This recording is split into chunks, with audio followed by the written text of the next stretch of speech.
तो बच्चों कैसे हो आप लोग। Welcome to our YouTube channel Concept Sigma. और आज जो हम पढ़ेंगे वो पढ़ेंगे इकोनॉमिक्स। इकोनॉमिक्स में आज पढ़ेंगे हम कैलकुलेशन ऑफ नेशनल इनकम। उसके मेथड्स कौन कौन से हैं वो बताए जाएंगे आपको। और मैं बता दूं कि ये हमारी जो क्लास है ये रेगुलर क्लास शूट हो रही है, यानी मेरे पीछे मेरे सामने जो बच्चे हैं वो बैठे हुए हैं और इस वजह से रेगुलर क्लास शूट कर रहा हूँ मैं, ताकि उनके डाउट्स क्लियर हों तो आपके भी क्लियर हो। तो इसलिए यदि आपको ऐसा लगे कि ये आई कांटेक्ट हमसे नहीं बना पा रहे हैं तो मैं अपने फेस टू फेस वाले बच्चों से ये आई कांटेक्ट बना रहा हूँगा।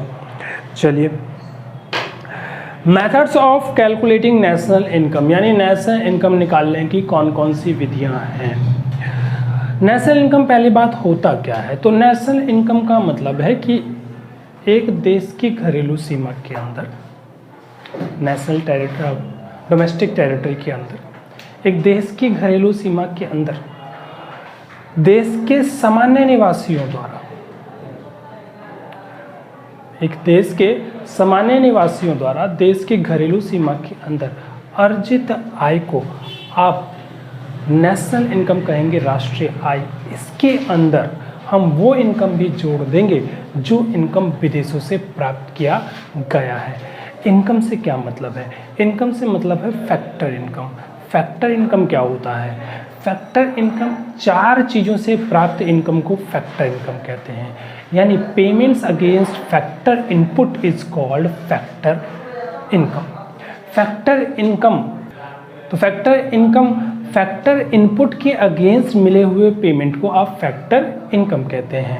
फैक्टर इनकम में जो फैक्टर इनपुट के अगेंस्ट मिलता है, तो फैक्टर इनपुट कौन कौन से हो सकते हैं? तो फैक्टर इनपुट चार हैं। जैसा कि चार इनपुट कौन कौन से हो सकते हैं मैं बता दूं आपको। चार फैक्टर इनपुट हैं: लैंड, लेबर, कैपिटल और एंटरप्रेन्योरशिप।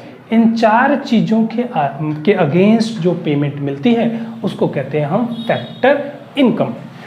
तो चार चीज़ों के अगेंस्ट पेमेंट कैसे मिलेगी? लैंड के बदले मिलेगा आपको रेंट, लेबर के बदले मिलेगा वेजेस और कैपिटल के बदले मिलेगा इंटरेस्ट, और जो आखिरी वाला है एंटरप्रेन्योरशिप, उसके बदले मिलेगा आपको प्रॉफिट। ठीक है, तो चार इनकम फैक्टर इनकम कहलाती है। पहला इनकम आपका रेंट, दूसरा इनकम आपका वेजेस या सैलरी कह लीजिए, तीसरा इनकम जो है आपका वो है इंटरेस्ट, और चौथा इनकम है जो है आपका प्रॉफिट। ठीक है, चारों को फैक्टर इनकम कहा जाता है। ये चार फैक्टर इनकम ही जब देश के सामान्य निवासी उस देश की घरेलू सीमा में अर्न करते हैं या फिर बाहर से अर्न करके लाते हैं तो उसे आप कहते हैं फैक्टर इनकम। ठीक है, बाहर से अर्न करके भी फैक्टर इनकम आता है देश के अंदर, तो वो भी नेशनल इनकम में शामिल किया जाता है। अच्छा, तो नेशनल इनकम में जो हम ये नेशनल इनकम पूरे देश की आए, एक व्यक्ति की कमाई नहीं, पूरे देश की कमाई। तो पूरे देश की कमाई कैसे निकाली जाए, किस प्रकार से हर व्यक्ति से जाके पूछें कि भाई तूने कितना कमाया, तूने कितना कमाया, तूने कितना कमाया। देखो, सरकार के तरीके हैं कि वो किस प्रकार से सरकार निकालेगी कि इनकम किसने कितना कमाया है। बट तीन मेथड जो अपनाया जाता है वो तीन स्टेजेस के बेसिस पे अपनाया जाता है, जो मैं तीन मेथड अभी यहाँ लिखवाऊंगा। पहला मेथड जो होगा वो होगा वैल्यू एडेड मेथड, जिसे आप प्रोडक्ट मेथड भी कहते हैं। वैल्यू एडेड मेथड का मतलब है मूल्य वृद्धि विधि हिंदी में कहा जाए तो, और प्रोडक्ट मेथड को हम उत्पाद विधि कैसे, दोनों एक ही चीज़ है। वैल्यू एडेड मेथड कहो या फिर प्रोडक्ट मेथड कहो, एक ही व्यक्ति के दो नाम जैसे होते हैं उसी प्रकार से एक ही मेथड के दो नाम हैं, वैल्यू एडेड मेथड या फिर प्रोडक्ट मेथड, सेम चीज़ है। दूसरा मेथड जो हम पढ़ेंगे वो पढ़ेंगे इनकम मेथड। इनकम मेथड में हम जितना फैक्टर इनकम लोगों को जनरेट हुआ है वो कैलकुलेट करेंगे। तीसरा मेथड जो हम पढ़ेंगे वो पढ़ेंगे एक्सपेंडिचर मेथड। अच्छा, ऐसा क्यों, तीन मेथड क्यों होते हैं? देखिए भाई, मेरी बात, किसी भी इकोनॉमी के अंदर तीन स्टेजेस होते हैं। पहला स्टेज प्रोडक्शन का, दूसरा स्टेज इनकम जनरेशन का। ठीक है, प्रोडक्शन को ही हम इनकम जनरेशन कहते हैं।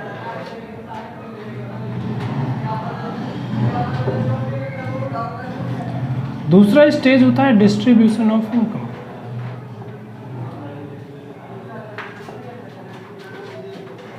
तीसरा स्टेज होता है disposal of income.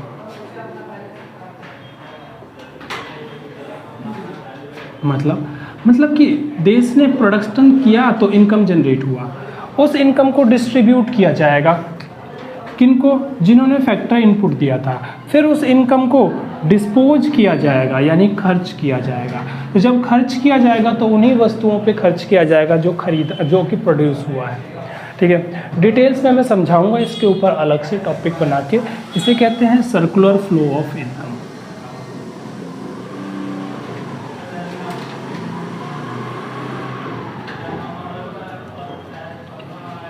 Circular flow of income में पहला फेज, दूसरा फेज, तीसरा फेज। ये जो पहला फेज है, यहाँ पे यदि आप इनकम कैलकुलेट करेंगे तो वो मेथड लगेगा प्रोडक्ट मेथड, और यदि यहाँ पे आप इनकम कैलकुलेट करेंगे तो वो मेथड लगेगा इनकम मेथड।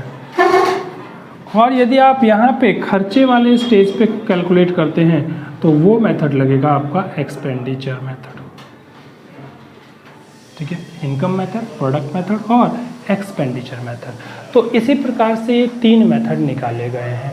तीनों मेथड में यानी तीनों स्टेज पे आप इनकम की कैलकुलेशन करते हैं तो इनकम की कैलकुलेशन समान आती है, यानी उसमें कोई फर्क नहीं पड़ता है। चलिए, तो सबसे पहले जो आज हम पढ़ने जा रहे हैं वो पढ़ेंगे हम मूल्य वृद्धि विधि, यानी वैल्यू एडेड मेथड, जिसे प्रोडक्ट मेथड भी कहते हैं, जो इस स्टेज पे निकाला जाएगा। तो नेशनल इनकम निकालने का पहला मेथड आपका प्रोडक्ट मेथड, जिसे वैल्यू एडेड मेथड भी कहते हैं। हिंदी में कहा जाए तो वैल्यू एडेड मेथड को हम मूल्य वृद्धि विधि कहेंगे। मूल्य वृद्धि विधि, इसको उत्पाद विधि भी कहते हैं। उत्पाद विधि क्यों कहते हैं? उत्पाद विधि इस वजह से कहते हैं क्योंकि इसको प्रोडक्ट मेथड कहा जाता है। और कोई नाम है इसका? बिल्कुल जी, इसके 2-3 छोटे-छोटे और नाम हैं। वो 2-3 छोटे-छोटे और नाम मैं आपको बता दूं तो इसका एक नाम है industrial origin method. Industrial origin method. और कोई नाम है, हाँ जी, इसका एक नाम और है, वो है net output method. Net output method.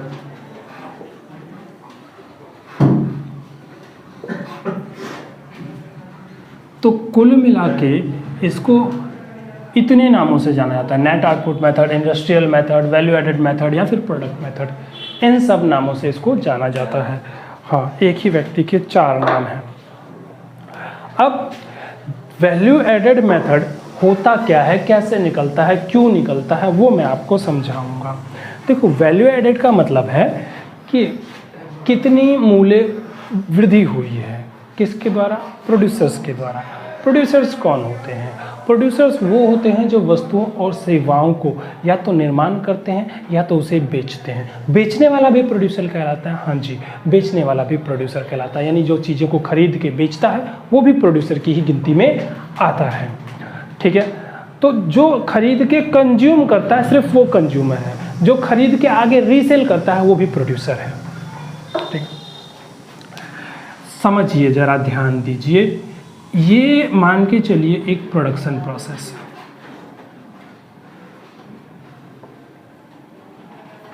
ठीक है, जब तक कोई चीज प्रोडक्शन प्रोसेस से नहीं गुजरेगी तब तक प्रोडक्शन ही नहीं होगा, है ना। किसी भी चीज को प्रोड्यूस करने के लिए एक प्रोडक्शन प्रोसेस से गुजारना पड़ता है। तो जो प्रोडक्शन प्रोसेस है, इस प्रोडक्शन प्रोसेस के अंदर आपको कुछ न कुछ इनपुट लगाना पड़ेगा। ठीक है, तो इनपुट वो फैक्टर इनपुट के रूप में देखा जाए तो हम इसमें 4 चीजें लगाते हैं: लैंड, लेबर, कैपिटल और एंटरप्रेन्योरशिप, ये 4 चीज़ें हम इसके अंदर लगाते हैं। एंटरप्रेन्योरशिप, ठीक है ना भाई? हाँ जी, एंटरप्रेन्योरशिप उड़ाया जी। चलिए, तो लैंड, लेबर और ये जो 4 चीज़ें लगाई ना, लैंड, लेबर, कैपिटल और एंटरप्रेन्योरशिप, इसको कहा जाता है फैक्टर इनपुट। फैक्टर इनपुट, तो ये फैक्टर इनपुट जो लगाया गया फैक्टर इनपुट होता है बेटा। फैक्टर इनकम तो इसको मिलेगा जो पैसा, वो फैक्टर इनकम कहलाता है, ठीक है।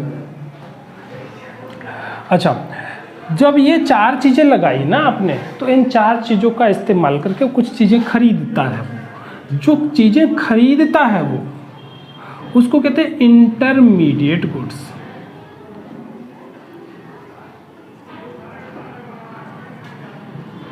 है ना? आपने जो कैपिटल दिया ना, उसको कैपिटल मतलब पैसा, जो कैपिटल दिया ना, और कैपिटल का इस्तेमाल करके वो चीज़ें खरीदेगा। क्या खरीदेगा? Intermediate goods. वो इंटरमीडिएट गुड्स इसके अंदर लगाएगा। से इंटरमीडिएट गुड्स उसने 1000 रुपये का खरीदा और 1000 रुपये का इंटरमीडिएट गुड्स इसके अंदर लगाया, ठीक है। कहाँ से खरीदा? इस कैपिटल से खरीदा। ये जो कैपिटल था ना, इस कैपिटल का इस्तेमाल करके 1000 रुपये का उसने इंटरमीडिएट गुड्स खरीदा, ठीक है। अब जो इंटरमीडिएट गुड्स खरीदा है, वो पूरा प्रोसेस के अंदर घुस के उसके अंदर 1000 रुपये वाला जो इंटरमीडिएट गुड्स लगा है, वो प्रोड्यूस होके निकला बाहर। जब वो प्रोड्यूस होके निकला बाहर, तो वो कहलाया प्रोडक्ट, ठीक है। तो इंटरमीडिएट गुड्स प्रोडक्ट बन गया यहाँ पे, तो इसे हम फाइनल गुड्स भी कहते हैं, फाइनल प्रोडक्ट, ठीक है। इसे फाइनल गुड्स भी कहा जाता है, अंतिम वस्तु। तो इंटरमीडिएट गुड्स जो प्रोडक्शन प्रोसेस में घुस रहा है और जो प्रोडक्शन प्रोसेस से बाहर निकल के आ रहा है, उसे कहा जाएगा फाइनल गुड्स, ठीक है। तो फाइनल प्रोडक्ट या फाइनल गुड्स जो होते हैं वो रेडी फॉर कंजम्पशन होता है, यानी वो कंज्यूमर्स के लिए, यानी उपभोक्ताओं के उपभोग के लिए तैयार रहते हैं, उत्पादन की सभी सीमा रेखा को पार कर चुके होते हैं, यानी have crossed all the boundaries of production process. तो प्रोडक्शन प्रोसेस की जितनी बाउंड्री है वो सारा क्रॉस करने के बाद वही इंटरमीडिएट गुड्स बन जाता है आपका फाइनल गुड्स, ठीक है। अब ये जो फाइनल गुड्स है, इसकी वैल्यू 1000 रुपये ही रहेगी या थोड़ा ज़्यादा बढ़ा के रहेगा? ज़्यादा बढ़ा के रहेगा, है ना। तो ये मान के चलो कि ये फाइनल गुड्स जो निकल के आया है, इसकी वैल्यू 1500 रुपये लगाई गई है। कितनी लगाई गई है? 1500, ठीक है। तो ये जो वैल्यू लगाई गई है 1500 रुपये। अब मैं आपको एक बात बता दूं कि भाई जो भी चीज़ प्रोड्यूस होता है, जो भी चीज़ प्रोड्यूस होता है, वो चीज़ प्रोडक्शन के बाद, जब चीज़ बन जाती है तो प्रोडक्शन के बाद सरकार उसके ऊपर टैक्स लगा देती है। अब वो टैक्स जो होता है वो सेल्स टैक्स होता है, जिसे आजकल हम जीएसटी कहते हैं, ठीक है। प्रोडक्शन टैक्स भी हो सकता है, जिसे एक्साइज ड्यूटी कहा जा सकता है, ठीक है। तो ऐसे टैक्सेस लगा देती है गवर्नमेंट इसके ऊपर। इन टैक्सेस को हम इनडायरेक्ट टैक्सेस कहते हैं। क्या कहते हैं? Indirect taxes.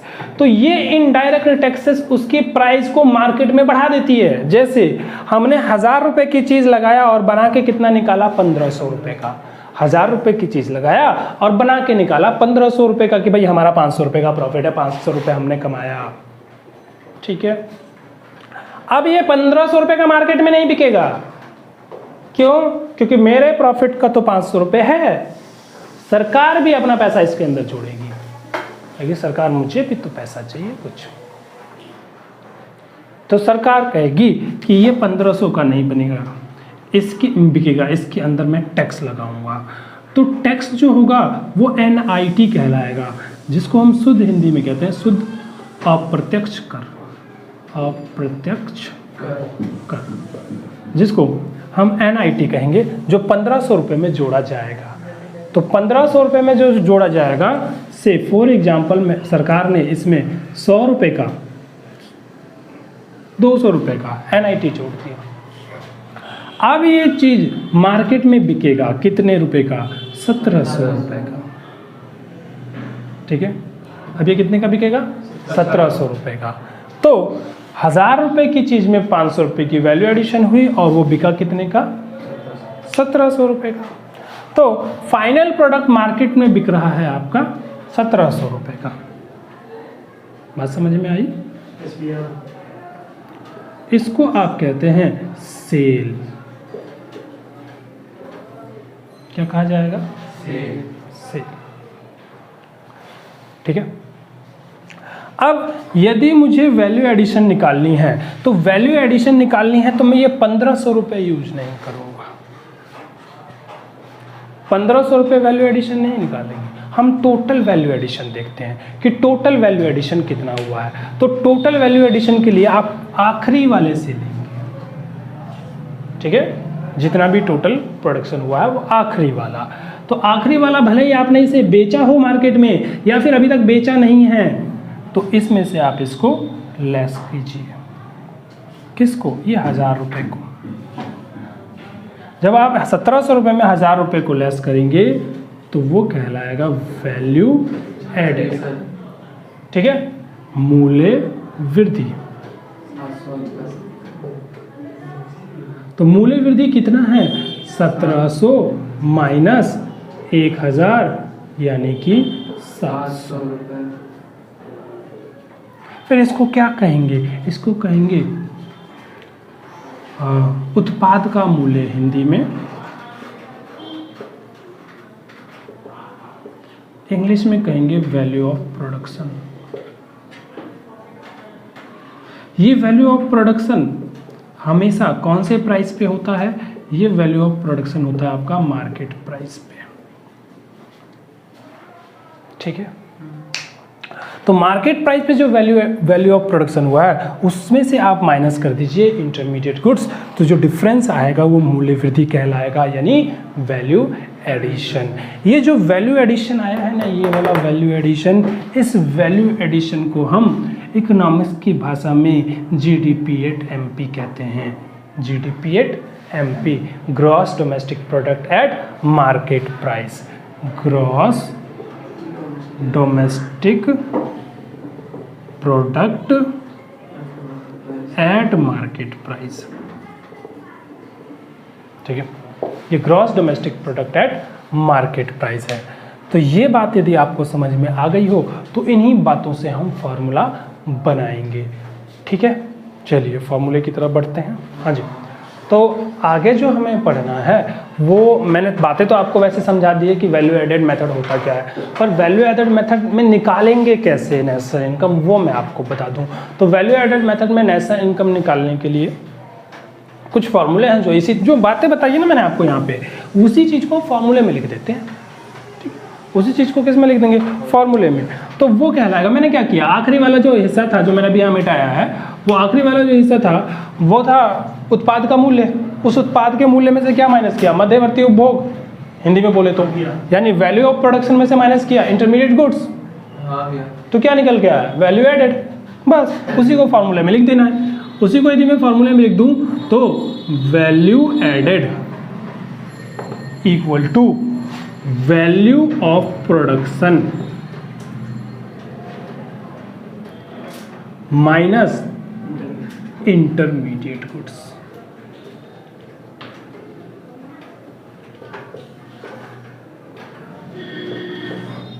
Value of intermediate goods. ठीक है, हिंदी में यदि कहें तो मूल्य वृद्धि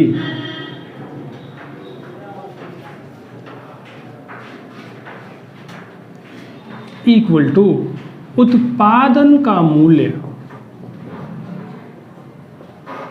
माइनस मध्यवर्ती उपभोग का मूल्य। ठीक है, मध्यवर्ती उपभोग का मूल्य माइनस कर देते हैं, तब निकल के आता है आपका मूल्य वृद्धि। अच्छा, यदि उत्पादन का मूल्य दे रखा है तो आप कर सकते हो। यदि उत्पादन का मूल्य नहीं दे रखा तो ऐसी स्थिति में आपको उत्पादन का मूल्य निकालना पड़ेगा। ये उत्पादन का मूल्य निकलता कैसे है? उत्पादन का मूल्य इंग्लिश में वैल्यू ऑफ प्रोडक्शन, इंग्लिश में वैल्यू ऑफ प्रोडक्शन या उत्पादन का मूल्य निकलता है कि कितना उत्पादन इस साल किया गया है। इस साल कितना उत्पादन किया गया है, तो इस साल कितना उत्पादन किया गया है उसके लिए क्या करेंगे आप? सेल्स जितना बेचा है वो इस साल उत्पादन हुआ होगा, उसमें जोड़ देंगे क्लोजिंग स्टॉक और उसमें से माइनस कर देंगे ओपनिंग स्टॉक। ठीक है, हिंदी में कहें तो बिक्री में प्लस कर देंगे आप अंतिम स्टॉक को स्टॉक ही कहेंगे, और माइनस कर देंगे आरंभिक स्टॉक। ठीक है, अब मैं बता दूं कि कई बार इन दोनों की जगह एक वर्ड दे देते हैं, वो लिखते हैं चेंज इन स्टॉक, स्टॉक में परिवर्तन। तो स्टॉक में परिवर्तन कोई नई चीज़ नहीं है, closing stock minus opening stock को ही स्टॉक में परिवर्तन कहते हैं। ठीक है, तो यहाँ तक मैंने आपको जो चीज़ें बताई हैं ये इस वीडियो में, बाकी आगे की बातें अगले वीडियोस में हम करेंगे। वहाँ न्यूमेरिकल्स भी बताया जाएगा और करके बताऊंगा कि किस प्रकार से सवाल को करना है। चलिए, धन्यवाद।